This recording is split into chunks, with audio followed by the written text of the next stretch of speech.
Once again, I'm happy and privileged to introduce Rabbi Jacob Jungreis from Brooklyn, New York, who is here today to talk to us on a very timely subject, one that, of course, has particularly been in the news in recent years, and of course with the movie Schindler's List this past year has brought this topic, the Holocaust, to national and international attention again. It's been out there for years, but every once in a while a movie like this comes along that particularly raises all of our public consciousnesses to the severity of this tragedy that happened, and we have to constantly be reminded of how directly and indirectly we are all affected by this.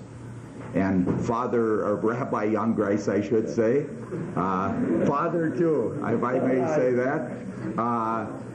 He was here last year and had such a poignant message to tell us that we got together again this year, and I'm very happy that he was able to fit it into his busy schedule to come and talk to us again this year.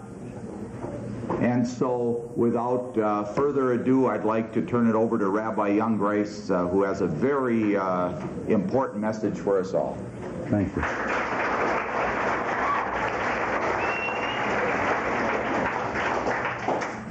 Thank you, Mr. Evans.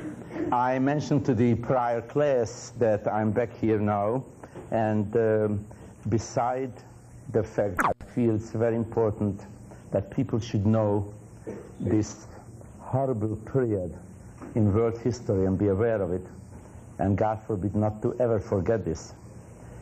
I'm also here because I really like it here. This is such a nice city and such nice people, and I come from New York, you know, and coming to high school without having to go through a metal detector, and I look at the ladies here, every girl has her hair combed, and I look at the boys and nobody has a ring in his nose. It's marvelous. It's very human, very civilized.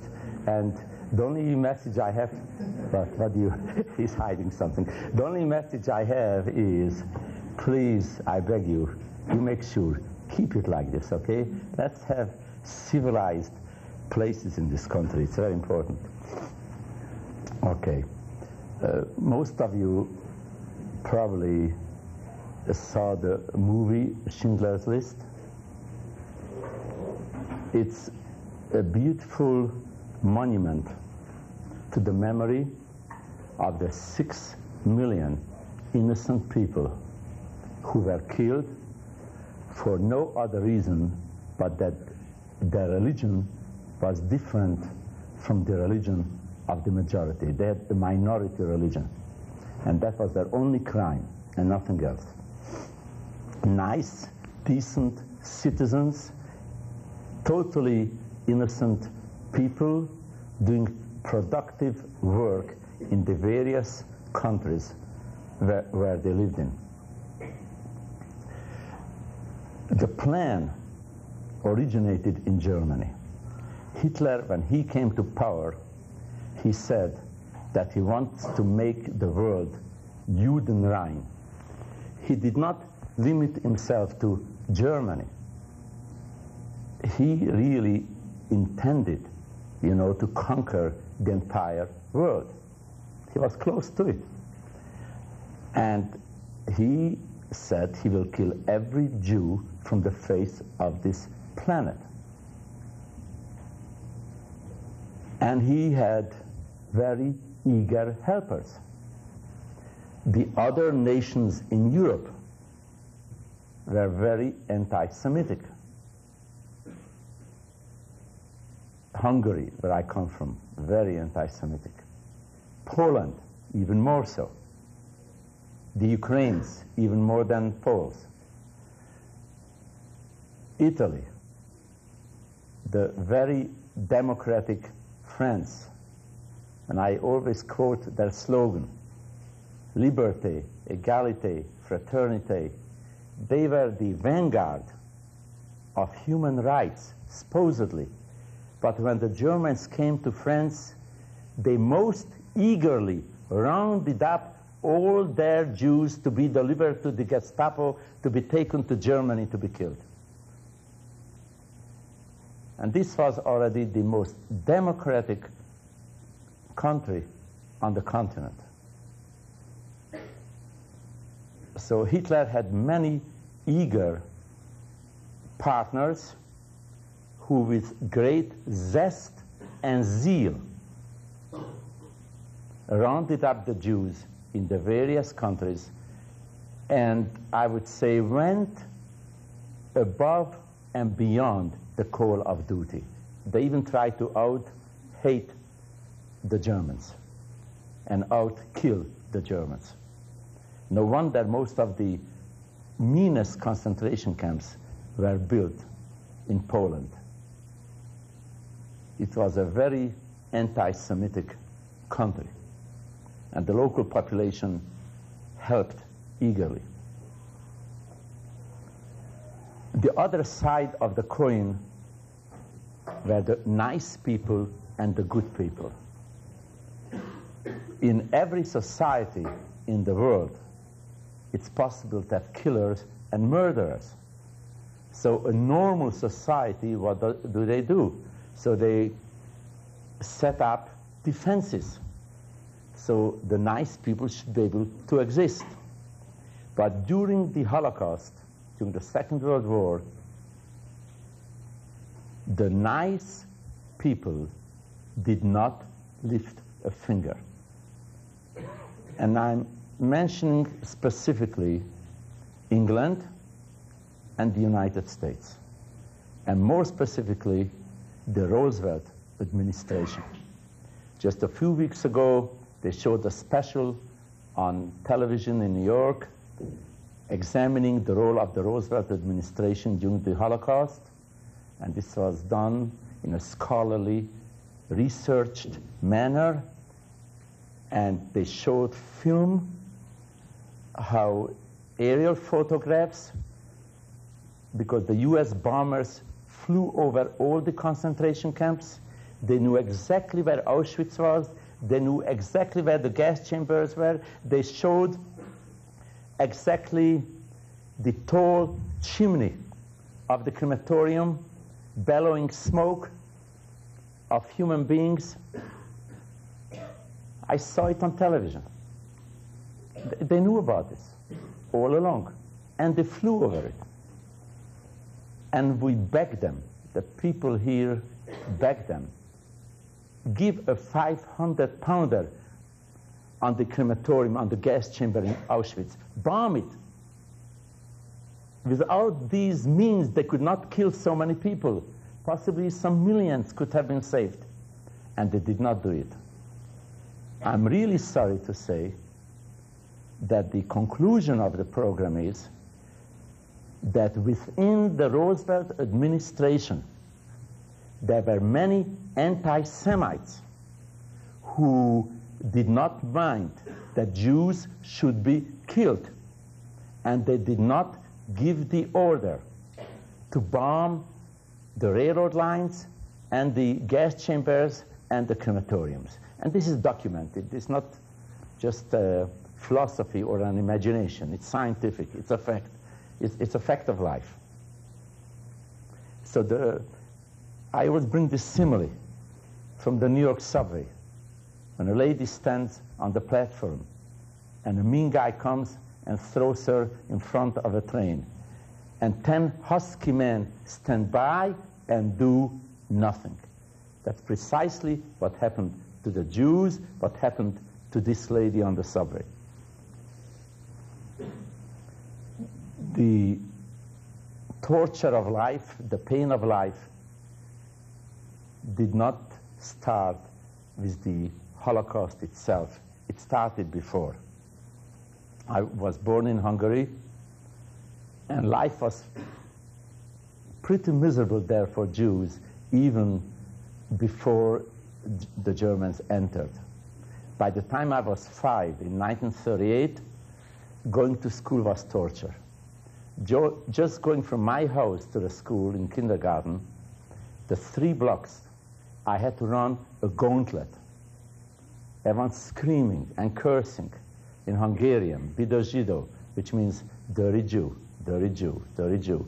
That was a musical accompaniment till I got to the school. Or others, specifically adults.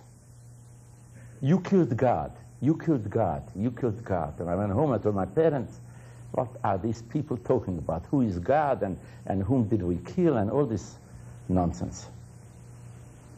But this was a fact of life. This is how life was. Traveling on the train was impossible. If you traveled third class, then where the common people traveled, and they noticed that you are Jewish, they would taunt you, they would curse at you, they would push you around, beat you up. Many religious Jews would wear beards. They would rip them out of their faces. My father was a rabbi in the city of Szeged. He came home once with a totally bloodied face. They ripped out his beard.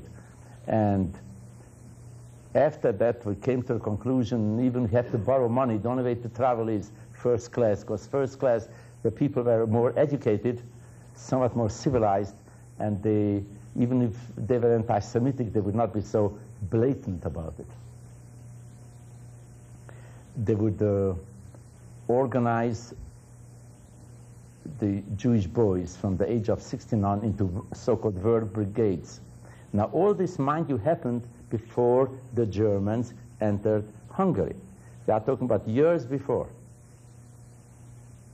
And sent them to Yugoslavia, to a city called Bor. That was a copper mine, from where they would never come home. They would work them to death. We tried to, and once a month a boat would leave from my city, which was called Szeged, that was on a river called Theiss. And if somebody was really sick, they would miss the boat. So we invented medications by which to get sick and smuggled it to these boys that they should get sick and miss the boat, literally. And two medications I remember, which I share with you. You took milk straight from the cow and you injected it into yourself. You developed an unusually high fever, which lasted for 48 hours, so you missed the boat. Or you took soybeans, grounded it, made it into a paste. You would smear it under your eyelids. It would create an infection resembling trachoma, so you missed the boat. People were running from country to country, from all over the world. Everyone was displaced. My father's home, being a rabbi's home, was like a hotel, like Grand Central. Every day, 50, 60 people come to sleep over, new people, going from place to place, not finding any peace anywhere. Once, I was bring this little incident. Once a man came to our house in 1943 who escaped the concentration camp in Poland. And he sat down at our table in our dining room. My father sitting, I'm standing next to him, my mother at the other end of the table, and he says, I will quote in the Yiddish language the way he spoke, that resembled German, okay? He says, Rebbe, ihr sollt wissen, man macht Seif von Menschen. Which means, Rabbi, you should know, they are making soap out of people. My father sat astounded, like he couldn't believe it. And my mother responded, because can you sign? It cannot be. It cannot be. She would not believe it. She would not believe it. I feel bad to this day that we did not really believe. We couldn't believe that such a thing could happen. And it happened right next door, and we saw a man who was there. We still didn't believe it. And the reason for not believing is that we were human. We did not think people could be so beastly. Secondly, the Germans established an elaborate network of deception, of total deception. No one really knew what's happening and what's the fate of the people are being taken away. There were many men who, when they would walk on the street, they would be arrested, taken away. So a week later, we would get a letter from them. They would send a letter to the rabbi. Dear Rabbi, we are doing fine. We are working, and the Germans are treating us right. And these letters would be stamped Valdeza. And everyone believed there is a city somewhere in Germany called Valdeza, where everyone is being taken to work, and and we would survive the war. So we'll go there to work, and the Allies are going to win the war, and we'll be freed. We found out this Valdeza was a deception. It never existed. It was a lie. There was no city called Valdeza. They just stamped the letters that we should believe it. These people were taken to be killed. But before they were killed, they were made to write a letter that they are doing fine in a place Valdeza. And these letters actually came from Auschwitz. Then the Germans came, and exactly and precisely like in Schindler's List, the scenario was the same all over. They figured out a way to do this dehumanizing process up to the moment, what they call the final solution of killing every Jew. And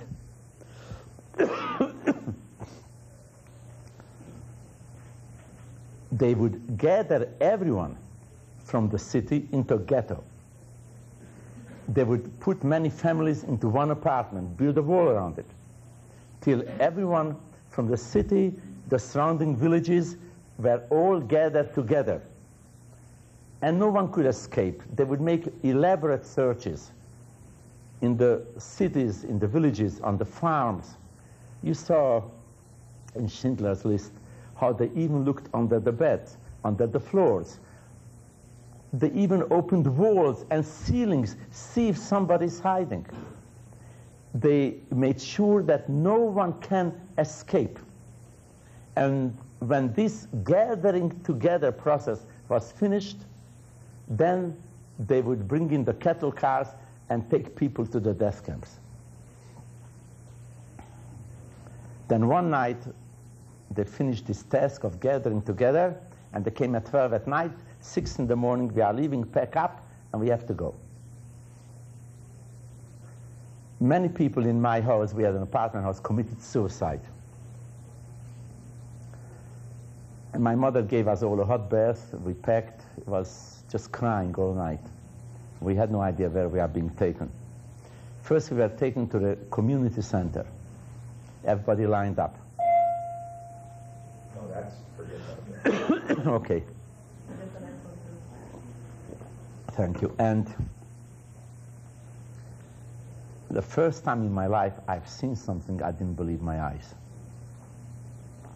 Everyone was asked, and in the past I never mentioned this. I felt it was too horrible to even share with people, but they showed it on Schindler's List, so I'm speaking about it now. Possibly it was too hard to speak about it. Everyone was asked to get undressed, men, women, children, adults together. And they strip searched everybody, like when the police does to a common criminal that they capture, and at the police station, they strip search him. That's how they did to everyone. The shock was so great that I was convinced that I'm not alive anymore. I said to myself, you know, I'm probably on Mars. I'm not on this planet. I mean, I don't believe what I see. It cannot be. It's not us. It's not human beings. We must be on a strange planet. I even pinched myself to make sure that I'm alive. And I was so embarrassed. I tried not to look, but it was unavoidable.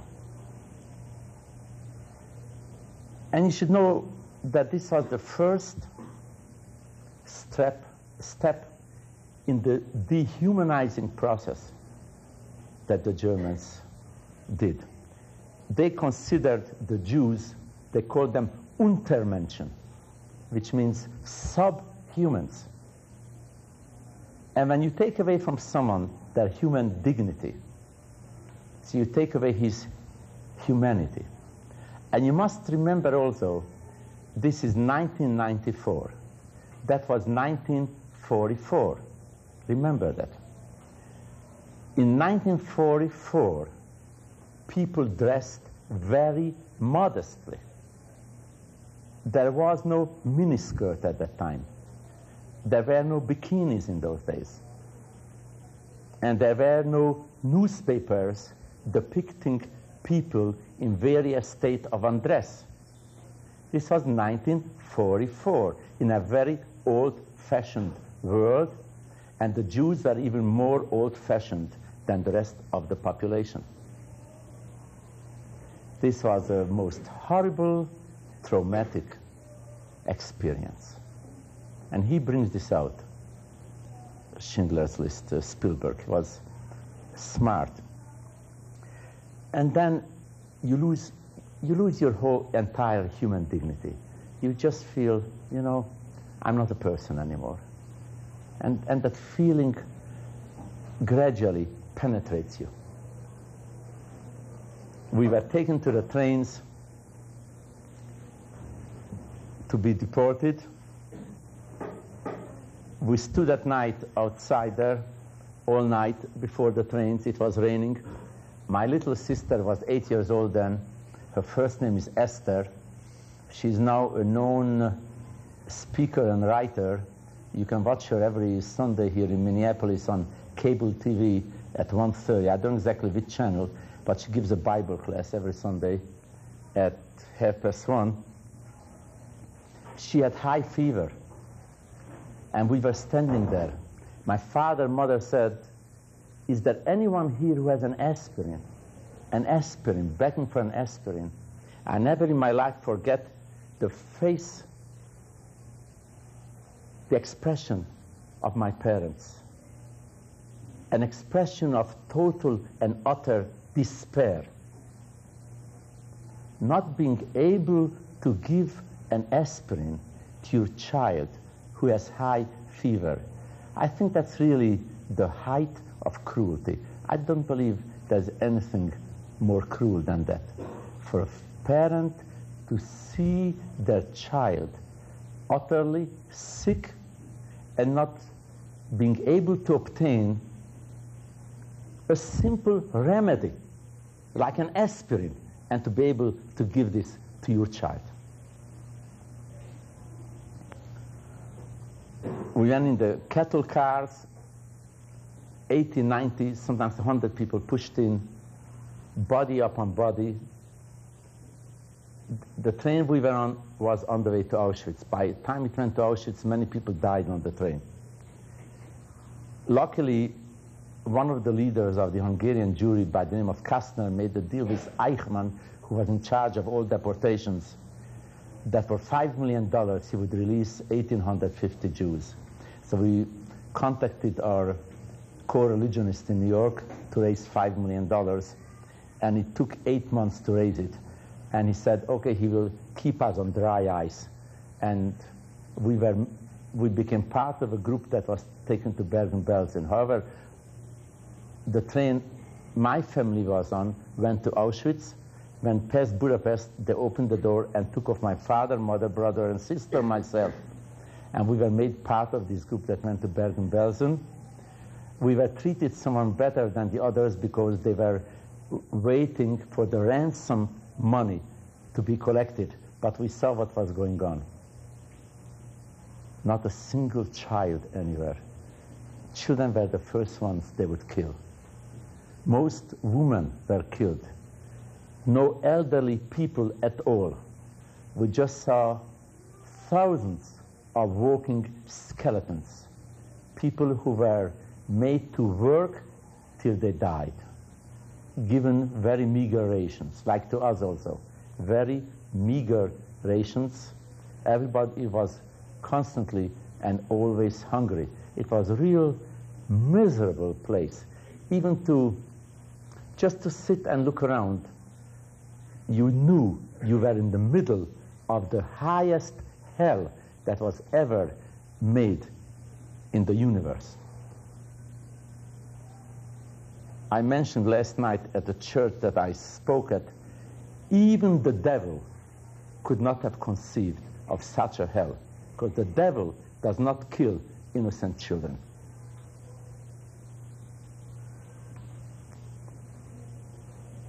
Do you know that this Bergen-Belsen was in the middle of a forest? Smack in the middle of a forest. Have you ever been to a forest? What do you see in a forest? Birds, birds. Do you know that wasn't one bird in Bergen-Belsen? I developed an unscientific theory that birds also like to go only to nice places. There are a lot of birds in Disney World. I see a lot of birds there. Not in Bergen-Belsen, not one bird. We were dying to see a bird, a sign of civility, not one bird. They don't like it there. One day, I approached my mother, and I remember to this day what I told her, because it was so painful. I tell her, Mother, you know, the Jewish people are so stupid. They have children. Why should they have children? They bring them into this world only for one purpose, to suffer. A slow torture till they die. Why do you have to have children? She says, you know, my son, you are right. It really does not make sense to have children. And this is how we live there, in a state of hopelessness. We saw the airplanes bombing the neighboring cities, like Hamburg. They would come 1,000 to 3,000 planes at a time. They would level those cities. And we stood up there, and we cried out to God, God, make these planes come here and bomb us, and bring an end to all this suffering. And the planes never came. And they really should have. They should have bombed at least the gas chambers and the crematoriums.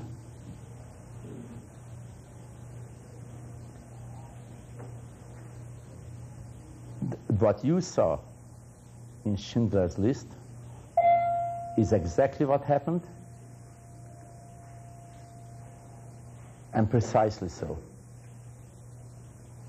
I feel that it's a living monument for these people, for these millions of innocent people who died for no reason at all. And for the rest of my life, as long as I can, and as long as people listen, I will bring this to the attention of everyone, because this was the greatest crime that was ever committed in the annals of history by millions of people, by civilized nations, by a nation that called itself the Kulturvolk, and the Herrenvolk, the German nation, and the rest of them. And I think all of us together, we should look out for each other and make the world just a little bit nicer for each other, and to make sure that such a thing would never, ever happen again. In December of '44, the $5 million came through, and our group of 1,800 people were freed. This was the only group in the entire history of the Holocaust that was let out from a concentration camps while the chimneys were still burning, and we were taken to Switzerland. And we stayed there for a few years in the DP camp.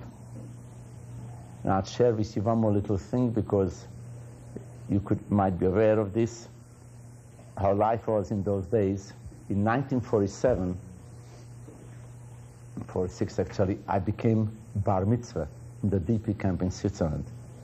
And in a way, it was like an extension of the camps. The camp was like a big earthquake, the DP camp like aftershocks.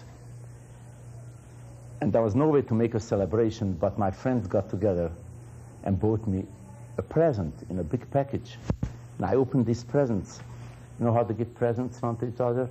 A big box, then a smaller box, and a smaller box, and a small box. I opened this box. I seen it something that I have never seen in real life, only in pictures, a banana. That was my bar mitzvah present. But I never saw a banana before. So I took this banana in my hand like this to bite into it. Then someone who knows banana said, that's not the way to eat it. You're supposed to peel it. So how do you peel it? I always mention this story to youngsters because people are, you know, my bar mitzvah has to be fancier than the other. You know, they believe me, if a banana is good enough, then you don't have to look for fancy things. Later on, I went to bar mitzvahs where they had monkeys for entertainment. And I see the monkey taking a banana and peels it. I said, God, this monkey knows more than I knew when I was 13 years old. This is how life was. Very unpleasant, very miserable. And now you also understand why, after the war, the Jews were so firm and so staunch in the establishment of the State of Israel, because we felt we cannot go on like this anymore. We have to have our own country, our own state, where you can defend yourself. To you I say, it's so nice here, so beautiful. Please keep it like that. There's no reason for anyone here not to be happy. And if you see anyone who is a little sad, just go over, cheer them up. We live here in a civilized, decent society. It's up to everyone to make sure this does not change. And I want to wish all the best to all of you, and God bless. Take care. If you have any questions, I will be glad to answer. You have some questions from the group that you'd like to ask Rabbi Jungreis? We purposely left some time at the end. You might have heard something in his presentation that you wanted to respond to, or something else.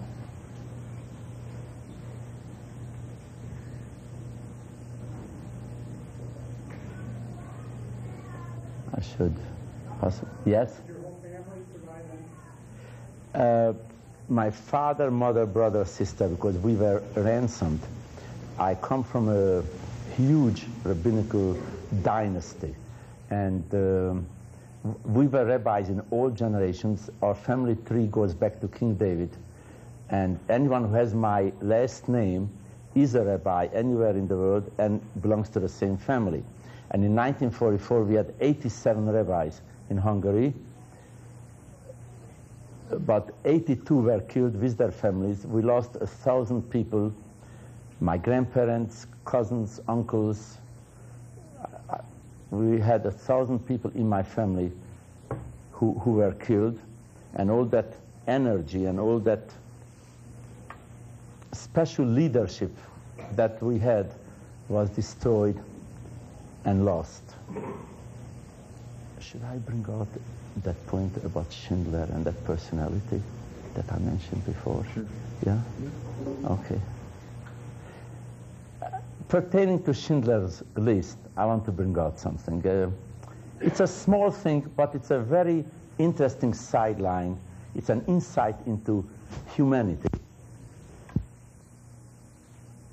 If you saw Schindler's List, you saw that he was a gentleman who had a special liking for ladies. My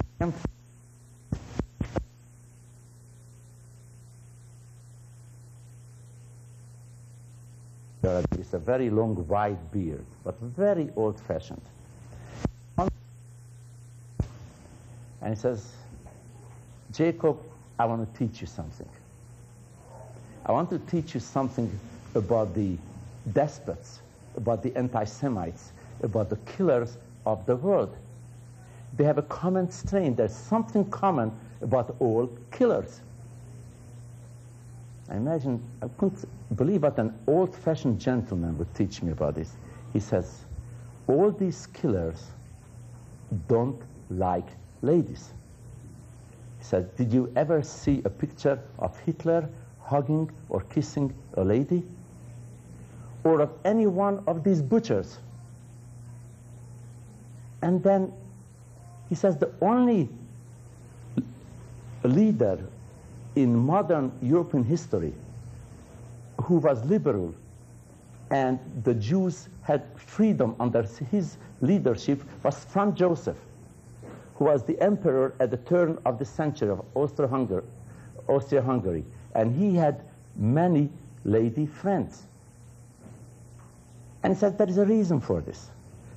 A man who does not gravitate to ladies, who is not interested to kiss or hug somebody, so his fun is to kill. But normal people, they rather kiss someone than kill someone. And that's a very interesting insight into personalities. I never saw Arafat kissing a lady. I never saw Farrakhan kissing a lady. And all these hate mongers in the world, I never see them in the company of a lady. It's not very scientific, but it's very interesting. And Schindler did have a liking for humanity.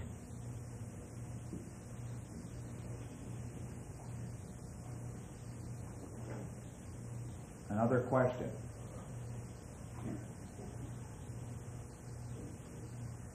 Yes. I was just wondering how you talk about what's happening right now in Israel. Do you know? I think they are making a very huge mistake. I think that it's almost suicidal to do this, because these people are so anxious. You have to remember that this Holocaust never really stopped. It started in 1933 when Hitler came to power. Then was the main Holocaust from 1939 to 1945. And then was the aftershocks. The Jews did not know peace since 1933. And in Israel, there are killings going on a daily basis from the terrorists who don't want the Jews to have peace.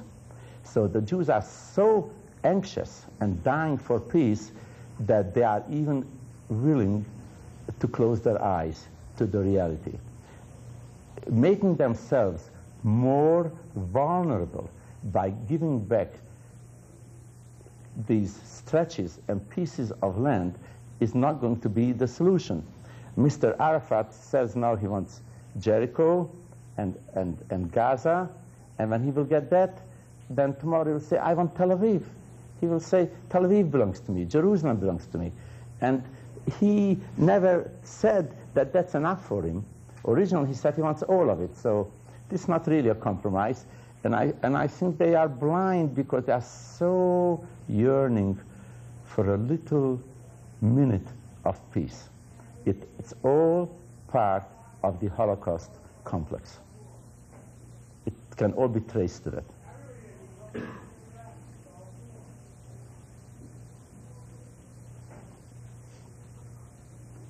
One more question before we break for lunch.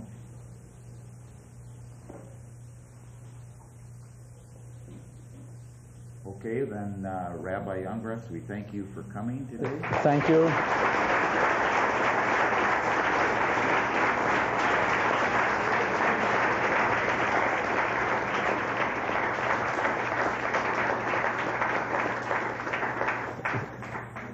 Thank you for listening, and you are all really so beautiful. Keep it like this, okay?